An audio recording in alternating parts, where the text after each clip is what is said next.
अस्सलामुअलैकुम। नजम सेठी शो में खुश आमदेद। मैं हूँ सैयद आयशा नाज और मेरे साथ मौजूद हैं नजम सेठी साहब। अस्सलाम वालेकुम। हमारे मुल्क पाकिस्तान में जो सियासी अफरा तफरी और तलखी या तुंदी की जो फ़ज़ा है उसमें एक नया इज़्तिराब हलचल मचाने को है। वो यूँ हुआ कि इलेक्शन कमीशन की जानिब से जो फ़ैसला 21 जून को महफूज किया गया था, 1 महीने से ज़ायद का वक्त हो गया है, और ये कहा जा रहा था कि इलेक्शन कमीशन पुरस्रार तौर पर खामोश है उस फैसले के हवाले से। क्या पेचीदगियाँ हैं जिनको दूर करने में इतना वक्त लग रहा है? तो इलेक्शन कमीशन ने जो कॉज लिस्ट कल के लिए जारी की 10 बजे का सुबह का वक्त, और उसमें ये कहा गया कि इस केस का फैसला सुनाया जाएगा। इसके साथ ही फाइनेंशियल टाइम्स में साइमन क्लार्क की जो स्टोरी है उसने बड़ा रिपल इफ़ेक्ट क्रिएट किया है और इसको पनामा से तशबीह दी जा रही है। पनामा ने भी मुल्की सियासी मंजरनामा बदल कर रख दिया था। इमरान खान साहब ने इसको मामूली मनी लॉन्ड्रिंग एक इंटरव्यू में तस्करा भी किया कि वो जानते हैं, उससे वाकिफ़ हैं, आरिफ नकवी साहब की जानिब से जो की गई। लेकिन अब कल का दिन पाकिस्तान को क्या दिन दिखाएगा, पाकिस्तानी सियासी मंजरनामे को कितना बदलेगा, ये तो सेठी साहब से उनकी एक्सपर्टीज़ जानेंगे। सेठी साहब, पाकिस्तान तहरीक इंसाफ बाई इलेक्शंस के बाद से इलेक्शन कमीशन पर मुसलसल अपना दबाव बढ़ा रही है, उससे पहले से भी, लेकिन बाई इलेक्शंस के बाद ये ज़्यादा सख्त हो गया। इसमें हिस्सा हुकूमत ने भी डालना शुरू किया बाई इलेक्शंस के बाद ही, और हुकूमती वफ़द ने जाके इलेक्शन कमीशन में मुलाकात भी कर ली। अब ये जो फॉरेन फंडिंग केस इतने सालों से लटक रहा, नहीं मालूम कि क्या ऐसी गहराई थी जिसको मापने की कोशिश की जा रही थी, ये भी आप बताएंगे। लेकिन इससे सिर्फ पाकिस्तान तहरीक इंसाफ का मुस्तकबिल नहीं जुड़ा, बल्कि PDM भी इसी के बाद अपना कोई रास्ता लेगी। आप ये कहिएगा कि कल क्या मुल्की सियासी मंजरनामे में कोई जौहरी तब्दीली हो सकती है? अस्सलाम वालेकुम। जी आयशा, ऐसे है कि ये 7 साल से तो ये केस चल रहा है। मेरा ख्याल है 3 इलेक्शन कमिश्नर आए हैं और गए हैं। जी। किसी में हिम्मत नहीं हुई कि इसकी पूरी तफ्तीश करके और इसके जो फाइंडिंग्स हैं वो पब्लिक की जाए। और फिर ये कमेटी भी बना दी गई। फिर रुकावटें, कोई 100 से ज़्यादा, वो 150 से ज़्यादा मैंने सुना है कि हेयरिंग्स हुई हैं। फिर कोई 90-80 के करीब इन्होंने पोस्टपोनमेंट्स मांगी हैं। हर किस्म के हरबे इस्तेमाल किए गए हैं इसको डिले करने के लिए, इसको पोस्टपोन करने के लिए। हम्म। और बहुत हाई पावर्ड बैटरी थी लॉयर्स की, और बहुत प्रेशर रहा है इलेक्शन कमीशन के ऊपर, जी। और फिर हाई कोर्ट्स के इसको रोका जाए इस तरीके। तो अब ये एक ऐसी स्टेज आ गई थी कि फाइनली फिर जो नए चीफ इलेक्शन कमिश्नर साहब आए तो इन्होंने फिर इसको निपटाया, और इसीलिए खान साहब इनके आते सार खिलाफ हो गए। हालांकि खान साहब ने ही इनको अपॉइंट किया था। अब अकबर बाबर साहब जो हैं, जिनकी ये पिटीशन थी, हम्म। वो तो काफी अरसे से बता रहे हैं कि कितनी संजीदा केस है ये, और इसके कितने पहलू हैं, और इसमें क्या क्या हुआ, कहाँ कहाँ से पैसे आए, कहाँ कहाँ पैसे गबन हुए, कौन कौन से PDM के ओहदेदार जो थे वो इन्वॉल्व थे, कितने अकाउंट्स थे, अमेरिका में क्या एविडेंस दी, पाकिस्तान में क्या एविडेंस दी। मतलब है कि इसमें एक चीज नहीं, कोई 100 के करीब मिस स्टेटमेंट्स और अटेम्प्ट्स टू हाइड, हम्म। छुपाने की कोशिश की गई। हम्म। और करोड़ों रुपए, मिलियंस ऑफ डॉलर्स जी। Were involve. हम्म। और कुछ शौकत खानम के नाम पे चीजें आई, वो इधर हो गई, जो कि सियासी जमात के लिए आई, वो इधर हो गई, and so on and so fourth. बहुत बड़ा एक एम्बेजलमेंट का इशू था। मगर उसके अलावा ये भी इशू था कि ऐसी जगह से फंडिंग दी गई और एक्सेप्ट की गई और चैनल की गई जो कि कानून के मुताबिक, आइन के मुताबिक ममनू थी। इट वाज बैंड कि ये आप ले नहीं सकते। हम्म। अच्छा, तो वो चीजें तो चल रही थी और इन्होंने बड़ी कोशिश की थी कि उसको छुपाएं। फिर स्टेट बैंक की इन्वॉल्वमेंट करनी पड़ी। हम्म। सारे अकाउंट्स जो थे, जितने मुख्तलिफ अकाउंट्स थे जो छुपे हुए थे, जो दिखा नहीं रहे थे, फिर स्टेट बैंक से अब उनके कहने के ऊपर वो निकाले गए और उसके डिटेल्स दिए गए। तो ये सारी चीजें चलती रही, जी। और खान साहब की पूरी कोशिश रही 4 साल के इसको दबा दिया जाए। उसके बाद भी, और जब देखा उन्होंने कि अब वक्त आ गया है, इसको रोका नहीं जा सकता, तो फिर उन्होंने चीफ इलेक्शन कमीशन के ऊपर हम्म। अदम एतमाद और नो कॉन्फिडेंस इजहार करना शुरू किया, और फिर टारगेट करना शुरू किया। हम्म। और वही दिन है, आज का दिन है। इन्होंने पहले से ही एहतजाज तैयार किया हुआ है जुमेरात के लिए। इनको पता जी। था कि कल हम्म। आ रही है, कल या परसों। अंदरूनी बातें थी, वो यही थी, या कल आएगी या परसों आएगी। तो इन्होंने बस सेफ्टी के लिए परसों या तरसों के लिए, मेरा ख्याल है, अपने लोगों को कहा कि अब इकट्ठे हो जाए। हम्म। तो अब सूरत हाल ये है कि नवंबर से तो मैं सुन रहा हूँ कि बस अगले हफ्ते आ रहा है, अगले हफ्ते आ रहा है, अगले हफ्ते आ रहा है। बिकॉज एज यू नो, ये जजमेंट काफी अरसे से रिजर्व हुई हुई है, हम्म। हम्म। और महीनों से रिजर्व हुई हुई है। अब रिजर्व जजमेंट क्या होती है, ऐसी क्या बात होती है कि एक एक एक रिपोर्ट लिखनी होती है, उसके लिए 6-7 महीने तो नहीं लगते। जी। और मेरा ख्याल है कि किसी अंडरस्टैंडिंग के तहत इसको रोक के रखा हुआ था कि ये बड़ी डैमेजिंग होगी to PTI and to Imran Khan. और शायद उस वक्त यही फैसला था कि इतने डैमेज इनको नहीं करना चाहिए। मगर अब सूरत हाल बिगड़ती जा रही थी और प्रेशर बढ़ता जा रहा था। जी। तो इसलिए रोका नहीं जा सकता था। अब कल ये रिजल्ट आएगा और ये रिजल्ट जब आएगा तो अनाउंस होगा, तो उसके बाद इलेक्शन कमीशन जो है वो अपनी फाइंडिंग्स और अपनी जो सजा देनी है, जो प्रपोज सजा है, वो गवर्नमेंट को लिखेगी। गवर्नमेंट को कहेगी ये बदनाम, ये गड़बड़ ये हुई है, ये हमारी फाइंडिंग्स है, कानून के आइन के मुताबिक ये सजा बनती है, और आप मेहरबानी करके ये सजा जो है हम सुना रहे हैं इसको आप इम्प्लीमेंट कराएं। गवर्नमेंट उसके बाद लिखेगी, उसके ऊपर अपना मौकफ देगी और वो लिखेगी सुप्रीम कोर्ट को कि जी आप इस पार्टी को बैन करें, इमरान खान को डिस्क्वालीफाई करें। और जैसे कि पहले जब किसी पार्टी को बैन किया जाता है या उसके सरबराह को डिस्क्वालीफाई किया जाता था, एक दफा एक जमाने में नेशनल अवामी पार्टी के को इसी तरीके से हुआ था। जी जी। तो यही रास्ता होता है। तो फिर ये सुप्रीम कोर्ट पे जाएगा केस। गवर्नमेंट के पास 90 दिन होंगे, 30 डेज होंगे, जिससे वो अपनी रिपोर्ट जो है, अपनी फाइंडिंग्स जो है इलेक्शन कमीशन की, वो आगे देगी टू सुप्रीम कोर्ट कि जी इनको ये कर दिया जाए। ऑर्डर सुप्रीम कोर्ट का होगा। सुप्रीम कोर्ट के पास फिर 90 दिन है जिसके अंदर उन्होंने इसको देखना है, बेंच बनाना है, देखना है। और उसमें बड़ा ज्यादा स्कोप नहीं है सुप्रीम कोर्ट के लिए कि वो जो इलेक्शन कमीशन की फाइंडिंग्स हैं और जो रिपोर्ट है उसको रिव्यू नहीं वो कर सकते। वो एक फाइनल किस्म का डॉक्यूमेंट होता है, ये एक पिटिशन नहीं होती है। मगर इसके बावजूद सुप्रीम कोर्ट को देखना पड़ता है कि अच्छा क्या जो सजा दी गई है वो आइन के मुताबिक दी गई है या नहीं।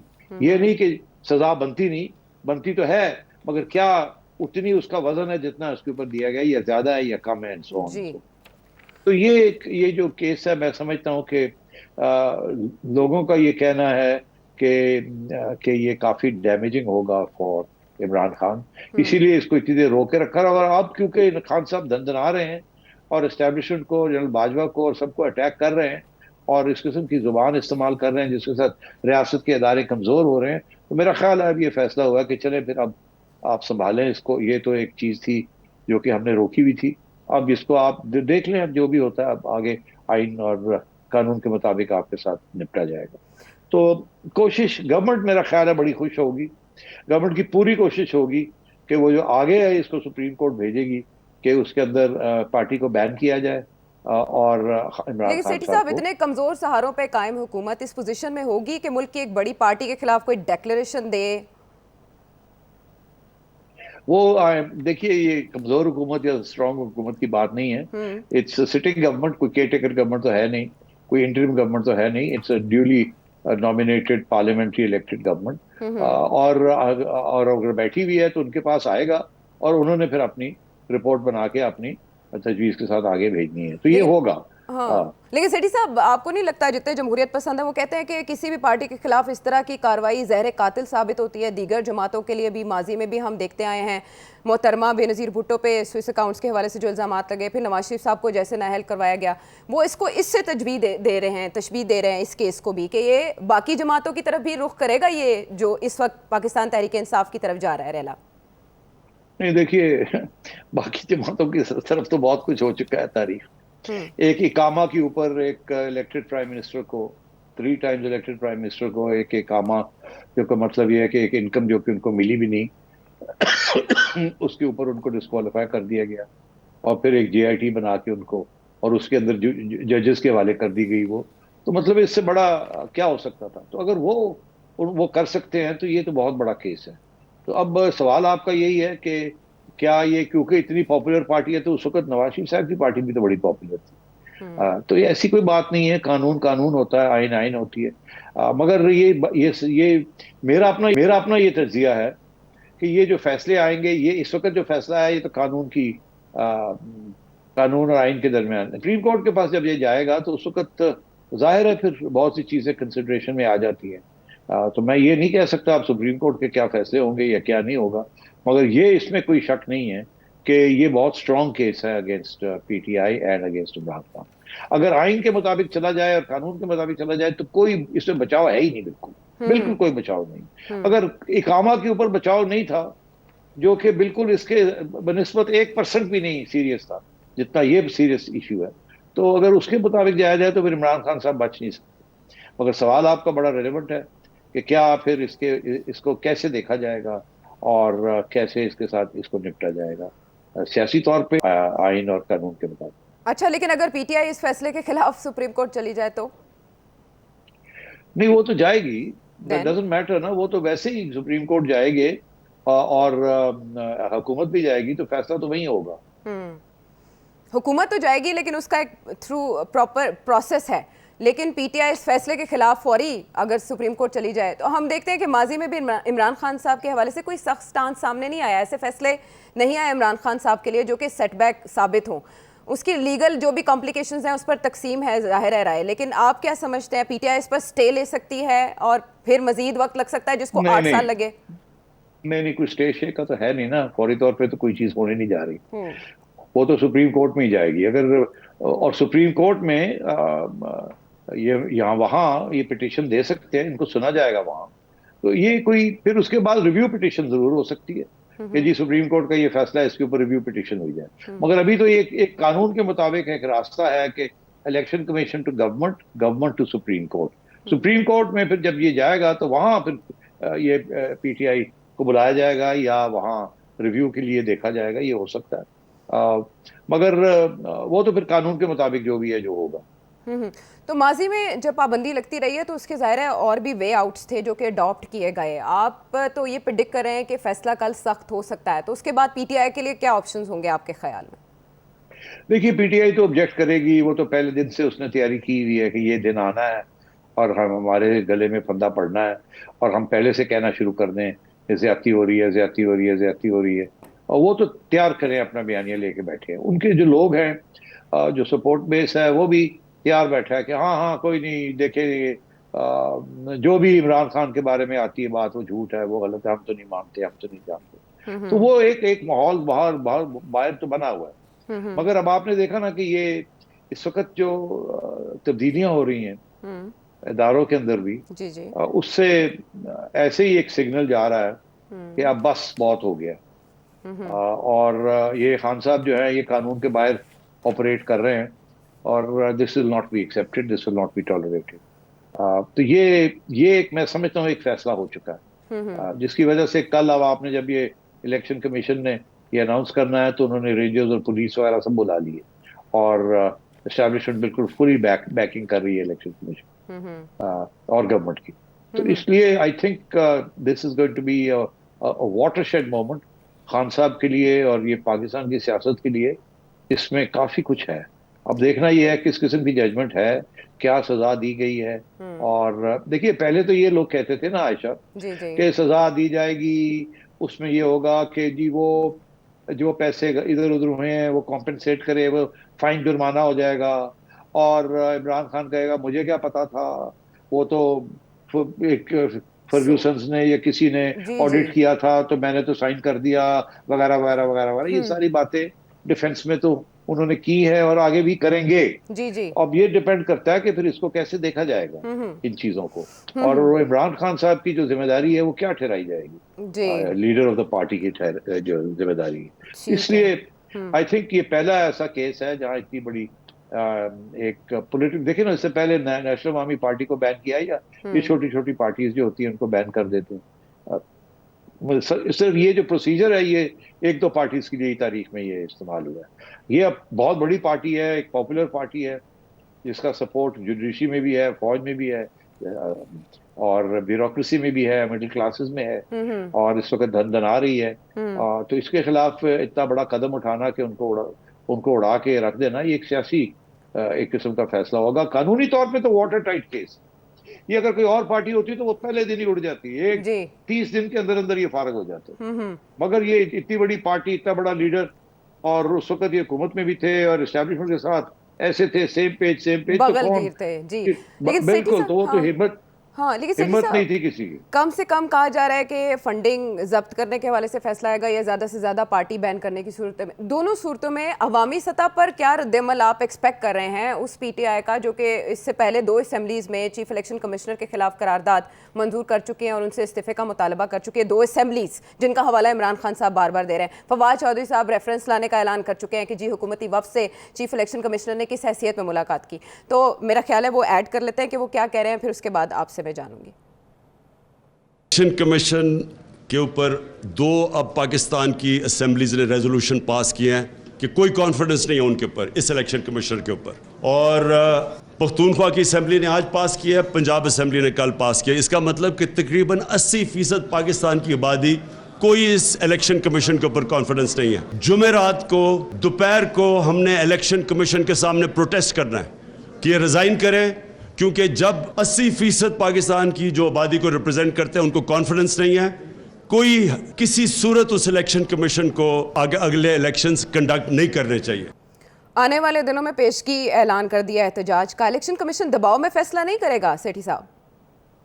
नहीं, इलेक्शन कमीशन ने तो दबाव बिल्कुल एक्सेप्ट नहीं किया ना, ये जो अनाउंस करने लगे। तो बात यह है कि ये तो प्रोटेस्ट करेंगे, इसमें कोई शक ही नहीं है। खान साहब अपने लोगों को सड़कों पे लाने की कोशिश करेंगे और ला भी सकेंगे, और मैं समझता हूँ फिर क्लैशेस भी होंगे। और अगर ये सूरत हाल बिगड़ गई तो फिर आप समझें क्या होता है जब सूरत हाल इस तरीके से बिगड़ जाती है। तो मैं तो ये समझता हूँ कि अब इस फैसले के बाद और भी डिस्टेबलाइजेशन हो सकती है। अच्छा। और वो किस किस्म की डिस्टेबलाइजेशन होती है वो खान साहब पे डिपेंड करता है। अगर खान साहब बिल्कुल सड़कों पे निकलने का फैसला करते हैं तो इनको गिरफ्तार कर लिया जाए और सख्ती के साथ निपटा जाएगा। That is my view. ये मेरा ख्याल है कि ऐसे ही होगा, क्योंकि ये जो फैसला आ रहा है ये सोच समझ के उन्होंने फिर ये कहा कि अब वक्त आ गया है इस फैसले का, कब तक हम रोक सकते हैं इस फैसले की फाइंडिंग्स। तो मेरा ख्याल है कि खान साहब को अब सोचना पड़ेगा कि आगे उन्होंने क्या रास्ता इख्तियार करना है। लड़ाई करनी है, इंतशार फैलाना है, प्रोटेस्ट करने हैं, और फिर गवर्नमेंट और एस्टेब्लिशमेंट क्या करेगी उसके बारे में। ठीक है, तो ये वो आखिरी गोली है जो कि चलना थी, अभी बाकी थी राइफल में मौजूद, लेकिन कल जब ये फायर हो जाएगा, ये फैसला आ जाएगा, तो उसके बाद इमरान खान साहब के लिए कोई बार नहीं होगा। इस फैसले के बाद वो देखेंगे कि उन्होंने आइंदा आने वाले दिनों में अपनी सियासी हिकमत अमली क्या रखनी है। ब्रेक के बाद वापस आएंगे सेठी साहब की मजीद अहम प्रेडिक्शंस ब्रेक के बाद।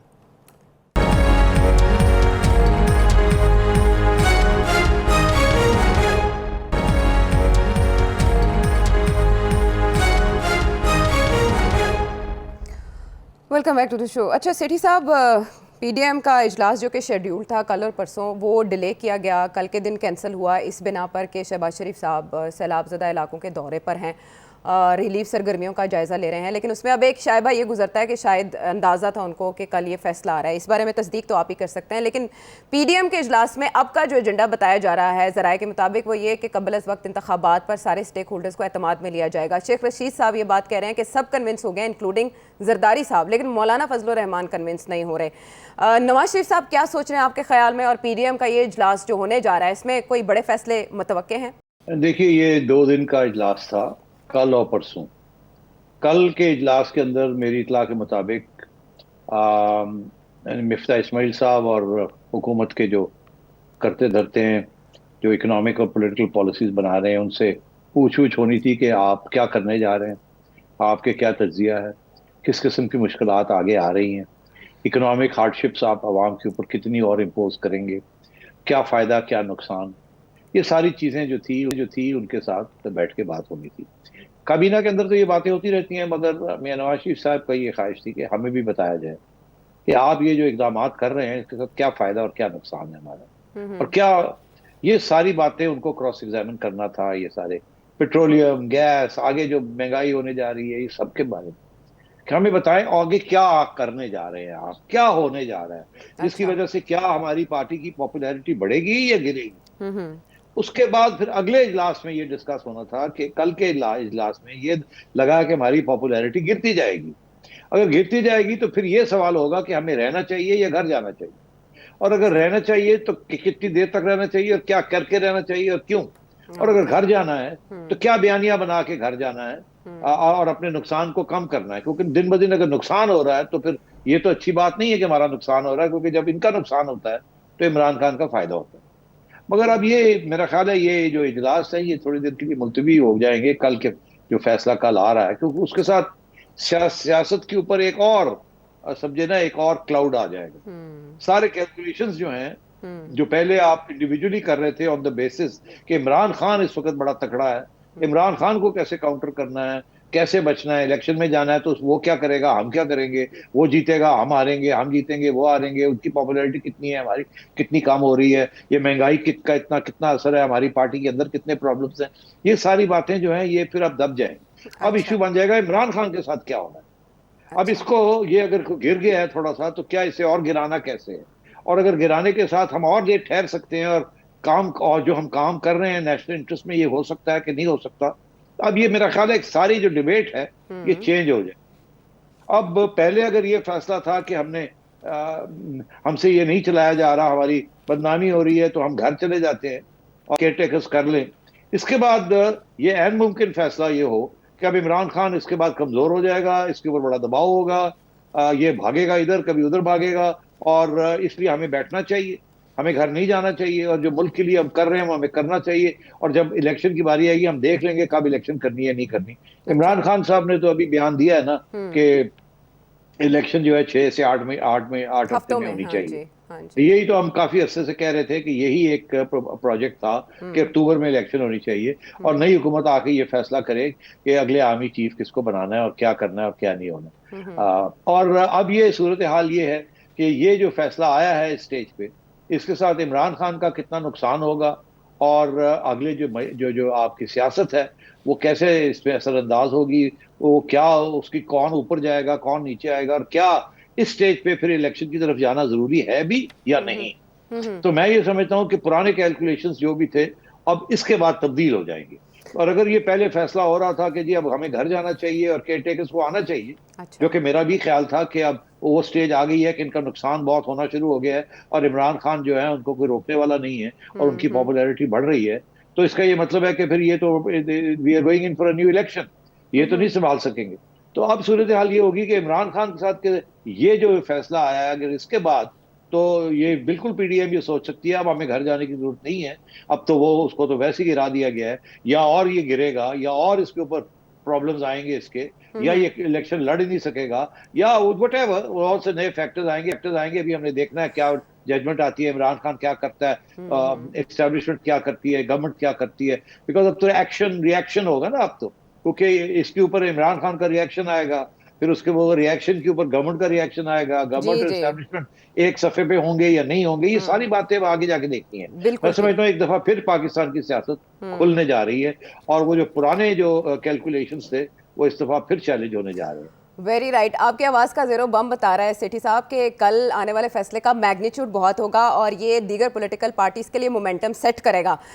कल हम सबकी निगाहें उस तरफ होंगी, लेकिन इमरान खान साहब की निगाहें जो 6 से 8 हफ्तों में इलेक्शंस देख रही हैं, और वो अरकान असेंबली को भी कह रहे हैं कि आप इलेक्शन की तैयारी करें, इस कॉन्फिडेंस के पीछे क्या है? कोई कॉन्फिडेंस नहीं है आयशा, ये डेस्परेशन है।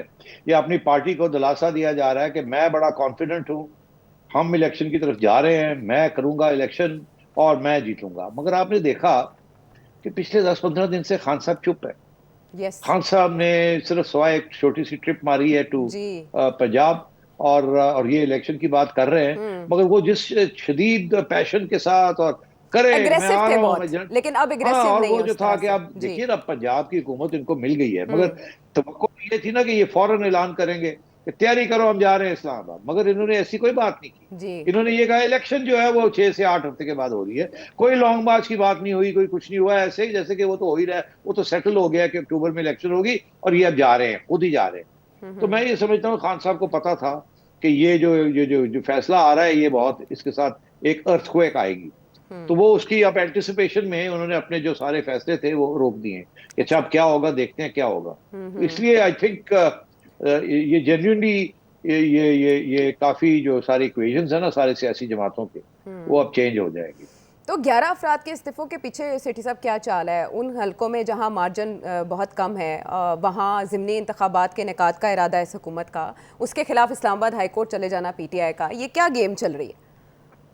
देखिए पीटीआई तो हर चीज के अगर जो उनके खिलाफ जाती है उसके खिलाफ हो, पिटीशन करते हैं वो कोई नई बात नहीं है। मगर बात ये है कि इन्होंने ये 13 हल्के क्यों, मेरी इतला के मुताबिक 20 सीटें चूज की थी इन्होंने। जी। इन्होंने ये फैसला किया था कि एकदम ये सारी रेजिग्नेशंस को एक्सेप्ट नहीं करना, क्योंकि अगर हमने सारी रेजिग्नेशंस को एक्सेप्ट कर लिया तो फिर पार्लियामेंट तो ना रही ना, जी। पार्लियामेंट को तो रखना है। ये ना हो कि पार्लियामेंट ही फारग हो जाए, आधी पार्लियामेंट नहीं रही तो फिर वो इलेक्शन वाली जो डिमांड है वो बड़ी पावरफुल हो जाती है कि फिर यार पार्लियामेंट ही नहीं है। अच्छा, अब इमरान खान साहब ने अपने स्पीकर के दौरान अपनी रेजिग्नेशन तो दे दी थी मगर सबमिट नहीं करवाई थी आगे। वो भी अपनी गेम में रहना चाहते थे, देखना चाहते थे कि आगे जाके क्या करना है क्या नहीं करना।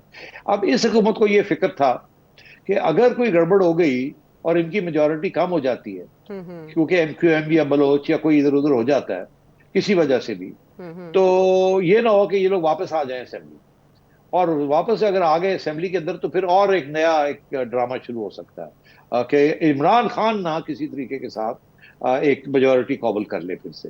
लेकिन अभी फवाद चौधरी या शेख रशीद साहब का बयान था कि 2 महीने के बाद इमरान खान साहब फिर प्राइम मिनिस्टर बन रहे हैं। जी। वो कैसे बन रहे हैं, वो पार्लियामेंट के जरिए बन रहे हैं या एक नई इलेक्शन के जरिए बन रहे हैं। अब नई इलेक्शन तो अभी 3 महीने तो कहीं नहीं गए, तो इसलिए ये भी खतरा था इनको। तो इन्होंने ये सोचा कि पहले तो उनकी जो उनकी इस वक्त स्ट्रेंथ है पार्लियामेंट के अंदर उसको कम किया जाए। वो ये 20 से 13 उन्होंने सिलेक्ट किए हैं, वही इसलिए किए 13 कि हम पहले ये 13 को डिस्क्वालीफाई करके वहां जहां के सारे PDM के पार्टनर्स के अच्छे अच्छे कैंडिडेट्स हैं, हम वहां एक बाई इलेक्शन करा के, अगर जरूरत पड़ती है तो बाई इलेक्शन कराते हैं, जहां हमारी ये 13 में से 10-12 सीटें हमें मिल जाए। जिसके साथ ये जो सारा कुछ हुआ है बाई इलेक्शंस का अभी हाल ही के अंदर, वो जो 20 वाली सीटें जो थी, वो जो दाग लगा है वो साफ हो जाए, और इमरान खान साहब को ये बेस्ट ऑप्शन है कि यहाँ वो सीटें जहाँ 5000 4000 थोड़े थोड़े मार्जिन के साथ PTI जीती है, तो यहाँ बेस्ट ऑप्शन है इनको हराने का। तो इसलिए उन्होंने ये चुन के सब कुछ किया। और कुछ ऐसे भी लोग थे जो बड़े तंग करते थे इनको, उनको भी उसके अंदर, उस खाते के अंदर उन्होंने डाल दिया, इनको तो निकाले ना पार्लियामेंट से। सो मैं समझता हूँ ये बड़ी सोची समझी कैलकुलेटेड मूव थी बाय द PDM, और जिसमें कुछ पंजाब में 3-4 हैं, KP में हैं, उधर फिर 2 मखसूस सीटें हैं जी। तो यहाँ इनका ख्याल है कि इनमें से हम सीटें जीत सकते हैं, हम अच्छे स्ट्रॉन्ग कैंडिडेट्स पुट अप कर सकते हैं और अपनी स्ट्रेंथ असेंबली में बढ़ा सकते हैं। और ये जैसे जैसे इनका दिल करेगा ये ऐसे ऐसे इनको डिस्क्वालीफाई करते जाए। अब तो स्पीकर साहब लेके बैठे हुए हैं और वो आगे कर देते हैं। इन्होंने ये पिटीशन की है जी कि इन्होंने सारे क्यों नहीं किए, हमने तो सारे कर दिए थे। उधर से इलेक्शन कमीशन का बयान है कि नहीं, इनके जो स्पीकर से सूरी साहब, उन्होंने एक्सेप्ट तो कर लिए थे मगर आगे इलेक्शन कमीशन उन्होंने नहीं भेजे थे। तो ये झूठ बोल रहे हैं कि हमने भेजे थे। ये जो पिटीशन की है इन्होंने कि जी हमारे तो एक्सेप्ट नहीं किए और इनके एक्सेप्ट कर लिए, ऐसी बात नहीं है। झूठ तो खैर ये मास्टर्स है ना, PhD है इनके पास झूठ बोलने की। फेक न्यूज, झूठ बोलना वो तो करते हैं, वो तो एक पार्ट ऑफ देयर स्ट्रेटजी है और वो उसको रवा समझते हैं। इलेक्शन कमीशन की जानिब से क्लियर कर दिया गया था कि उन्हें मौसूल नहीं हुए नोटिफिकेशन। इस हवाले से स्पीकर, उस वक्त के स्पीकर कौमी असेंबली का। ब्रेक के बाद वापस आते हैं।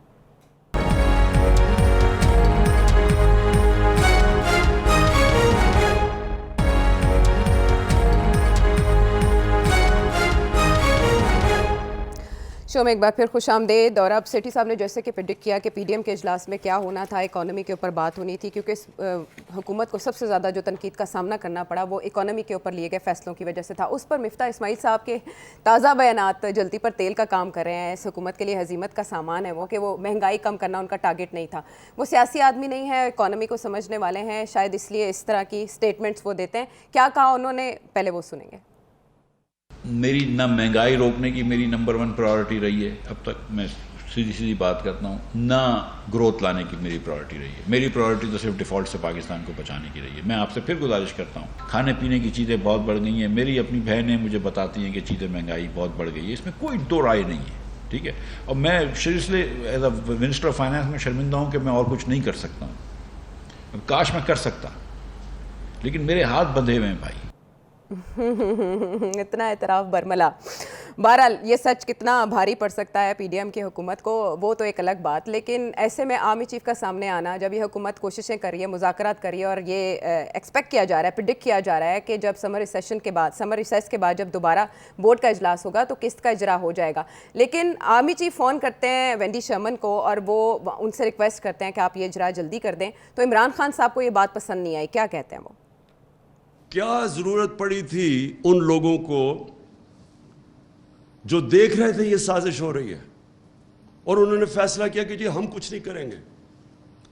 आज वो भी जिम्मेदार हैं ये जो हो रहा है मुल्क के साथ। आज चौथे नंबर पे अब पाकिस्तान दुनिया में वो मुल्क जो श्रीलंका के बाद डिफॉल्ट करने जा रहा है। आज अब आर्मी चीफ कॉल कर रहे हैं अमेरिकनों को कि जब वो शर्मन को कि जनाब हमें IMF से सिफारिश करके हमें वो पैसे दिलवा दें। आप सोचो कि मुल्क का क्या हाल है। यानी ये अगर गवर्नमेंट के अंदर ये हालात हैं कि गवर्नमेंट की क्रेडिबिलिटी इतनी नीचे चली गई है कि उनको आर्मी चीफ को कहना पड़ रहा है कि जी उनको टेलीफोन करें। लेकिन शायद खाकान अब्बासी साहब कहते हैं जब हालात ऐसे हों तो ऐसा करना कोई बुरी बात नहीं है। और इत्तलात ये भी है कि शहबाज शरीफ साहब से मुशावरत के बाद उनकी इजाज़त से आर्मी चीफ ने ये कॉल की।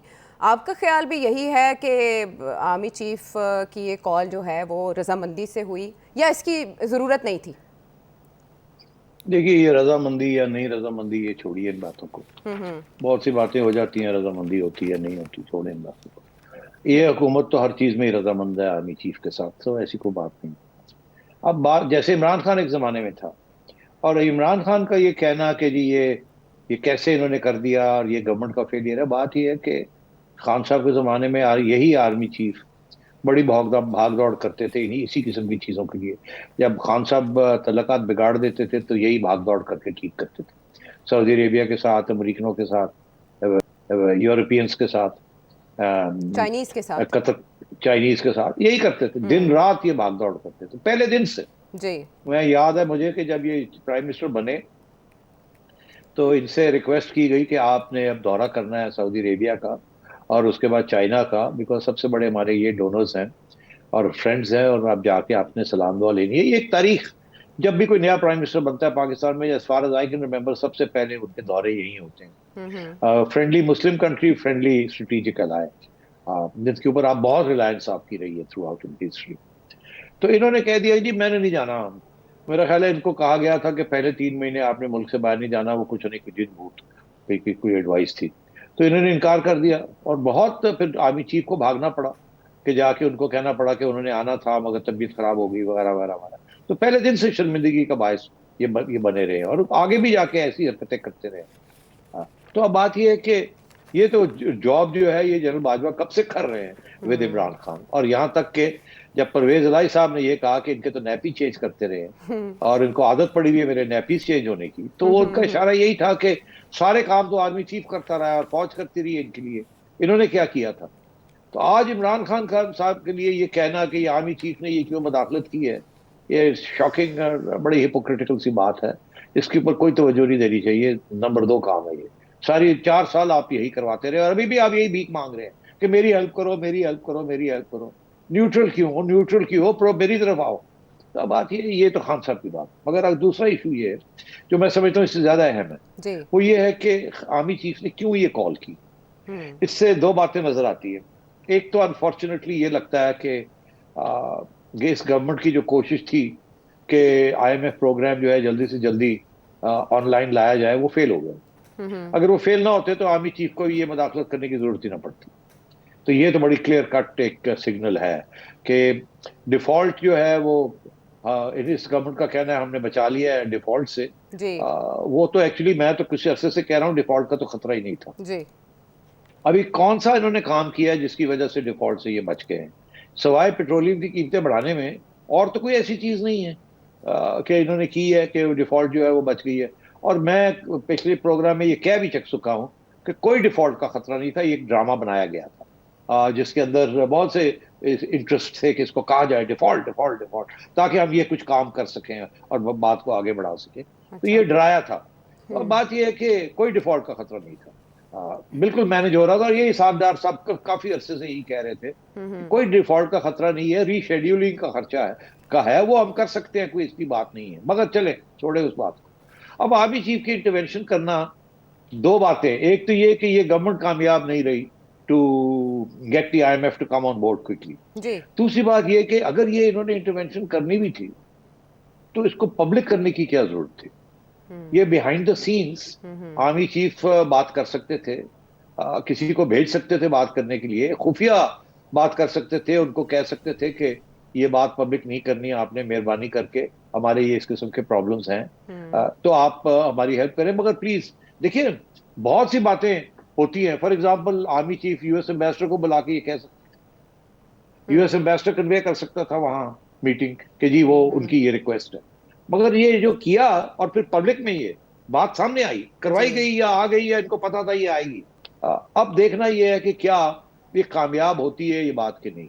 अगर तो $1 बिलियन इनको अगले 10 दिन में मिल जाते हैं जी। तो फिर आप ये समझिएगा कि इसमें आर्मी चीफ की इंटरवेंशन की वजह से ये सब कुछ हुआ। नहीं तो ये अगस्त के एंड में बोर्ड की मीटिंग थी, उसके बाद डिस्बर्समेंट होनी थी, जी। स्टाफ लेवल एग्रीमेंट तो हो गई है। तो अगर तो ये इसी महीने आ जाते हैं पैसे जल्दी, तो फिर समझा जाए कि इनकी इंटरवेंशन बड़ी इंपॉर्टेंट थी और इसीलिए उन्होंने की।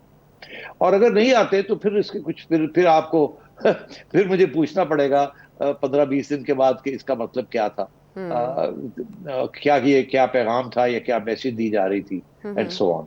मगर अब ये सारा कुछ ओवरटेक हो गया है बाय दिस इलेक्शन कमीशन की जो कल जजमेंट आ रही है, इसके साथ बहुत सा सारा माहौल बदल जाएगा। इसीलिए अब आप ये फवाद चौधरी और ये लोग कह रहे हैं, या कुछ सुना मैंने, कुछ जर्नलिस्ट जो हैं वो कह रहे हैं कि जी ये जजमेंट जो आ रही है इसको 1 महीना मुलतवी कर दिया जाए, जी। अभी जी। तो बड़े मुश्किल हालात हैं। मगर देखिए ना हुआ क्या है, हुआ ये है कि डॉलर $5 गिर गया। जी। जी। तो उसकी मतलब क्या है कि वजह वो हो सकती है सेठी साहब? वो तो देखिए ना, हाँ, वो देखिए वो ये जनरल साहब की जो एक कॉल है उसकी वजह से वो $5 गिरा है। कॉन्फिडेंस ये आया ये मार्केट को। सीधी सी बात है, ये सियासी वजह से डॉलर बढ़ रहा था। एक तो खैर इंटरनेशनली बढ़ रहा है, वो तो अलग जगह।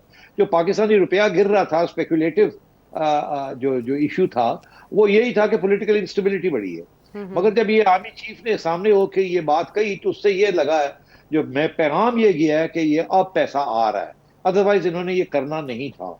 ये तो नहीं कि आर्मी चीफ एक बात करता है और वो पूरी नहीं होती, वो तो मिस हो जाएगी। तो ये ऐसे है कि शायद इशारा भी मिला हो कि होने वाला है, इन्होंने कहा होगा कि अब इसको पब्लिक कर देते हैं, अब वो आ रहा है तो हम थोड़ी सी क्रेडिट ले लेते हैं। और क्रेडिट लेने का मतलब ही ये है कि इकोनॉमी और स्टेबल हो जाए। और वो पैगाम जो है मार्केट ने उठा लिया है कि army chief is on board और ये गवर्नमेंट अभी कहीं जा नहीं रही और ये स्टेबलाइजेशन की तरफ जा रहे हैं और इंटरनेशनल कम्युनिटी इनके साथ है।